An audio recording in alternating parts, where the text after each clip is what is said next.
Two men sit in a cockpit built for one function: survival through violence. Behind them, an engine that could power a freight train. Below them, ground troops who are alive tonight because these two are awake. For the next 8 hours, they will not stretch their legs. They will not lie down. They will eat with one hand, watch the enemy through a single glowing eye strapped to their skull, and land only when the mission is over, not when their bodies say it's time to stop. This is what it actually takes to fly an Apache through the night. Combat aviation looks like a few adrenaline-soaked minutes in movies. Missiles, explosions, then home for dinner. The reality is almost the opposite. An Apache cruise day rarely starts with the mission. It starts hours before, in a windowless room, going over maps, weather, threat reports, radio frequencies, fuel calculations. A 12-hour shift downrange might only include 3 or 4 hours of actual flying. The rest is planning, preparing, or debriefing. By the time the rotors are turning, the crew has already been working long enough to be tired. And the hard part hasn't started yet.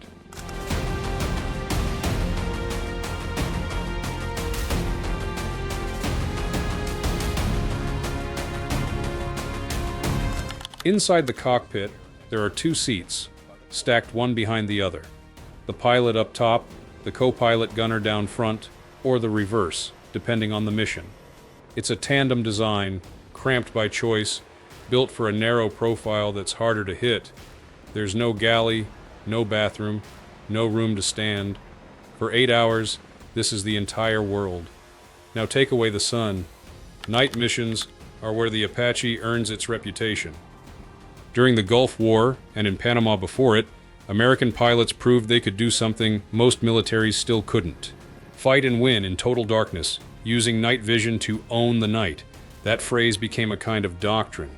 But owning the night comes at a cost, and the crew pays it personally, every single flight. The Apache's night sight isn't a pair of goggles you can push up on your helmet when your eyes get tired. It's a sensor mounted on the nose of the aircraft, feeding a live infrared picture into a single monocle in front of the pilot's right eye. One eye sees the glowing green tunnel of the battlefield. The other eye sees nothing, or worse, sees the real cockpit at normal resolution, forcing the brain to reconcile 2 completely different pictures at once for hours without a break.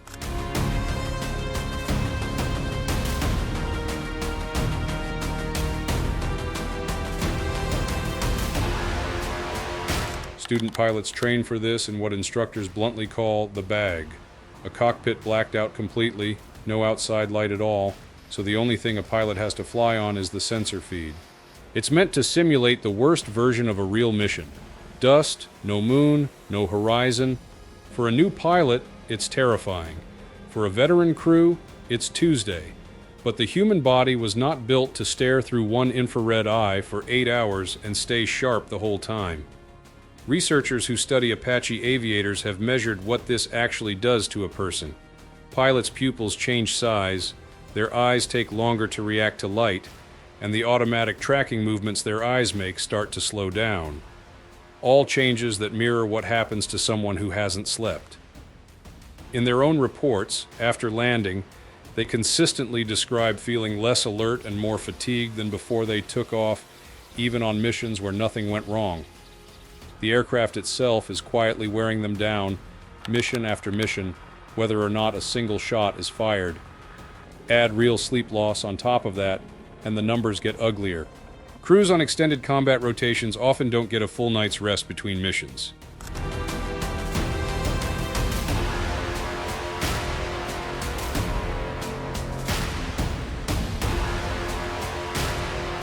Research on demanding flight schedules shows that a stretch of back-to-back duty days can push average sleep below 6 hours a night, building a deficit of around 15 hours over the course of a week.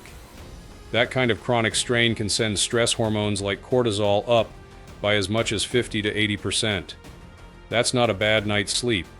That's a body running on emergency reserves night after night while flying an aircraft carrying enough firepower to level a convoy. So how do 2 people function like that for 8 hours, in a machine where a single mistake can be fatal, and still make good decisions when it matters most? Part of the answer is discipline around the small things. Food is one of them. There's no time for a sit-down meal mid-mission, and there's nowhere to sit down anyway. Air crews typically rely on compact, high-calorie rations, the kind built for eating on the move rather than the bulkier standard field ration. A standard meal, ready to eat, is dense.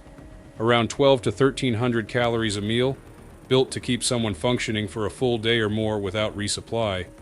Crews grab what they can between legs of a mission, sometimes eating an MRE beside the aircraft during a quick turnaround, washed down with water that's gone warm, sitting in the heat.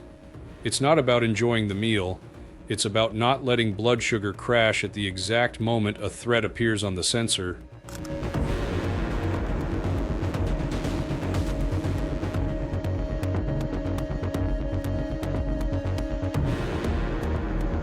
Sleep is harder to manage than food because sleep is the one thing you genuinely cannot do inside the cockpit. The entire strategy happens before and after the flight, protecting whatever window of rest exists between missions, like it's a resource in short supply, because it is. Crews rotate through 12-hour shifts, some flying nights for weeks in a row, then flipping back to days when the rotation demands it. The body never fully adjusts, it just learns to survive slightly off balance. What holds the whole system together isn't a piece of gear, it's the other person in the cockpit. An Apache is flown by two people specifically because no single mind can carry the workload of high-threat, precise combat flying for 8 straight hours and stay error-free the entire time. One crew member splits attention between flight controls, the other manages sensors and weapons, and even with the aircraft's advanced systems, coordinating between the two demands intense focus for the length of every complex mission.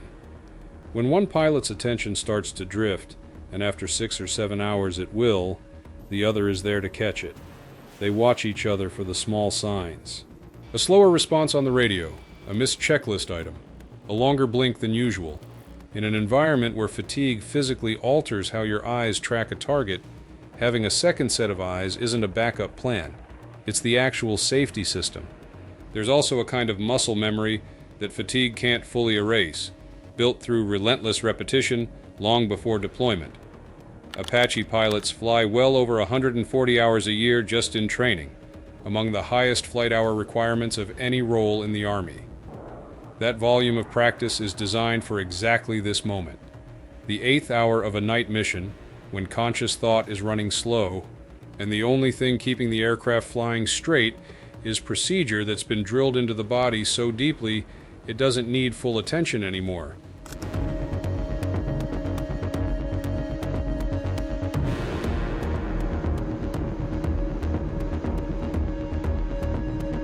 And underneath all of it is a reason that doesn't show up on any flight log. Ask an Apache pilot why they push through hour 7, hour 8 on almost no sleep, and the answer usually isn't about mission statistics or enemy vehicles destroyed. It's about the soldier on the ground.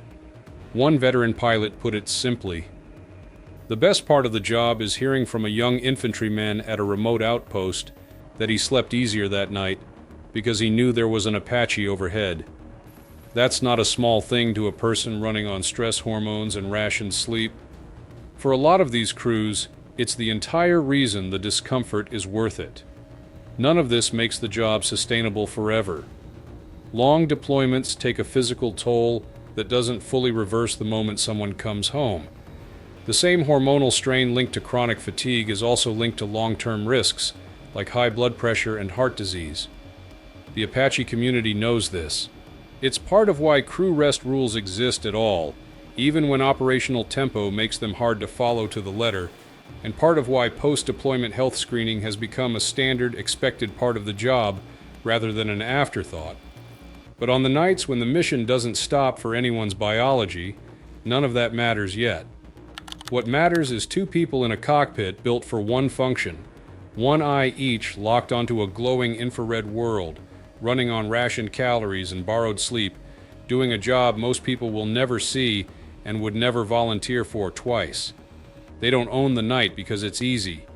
They own it because they've trained their bodies to function long after they should have quit, and because somewhere below them, someone is counting on exactly that.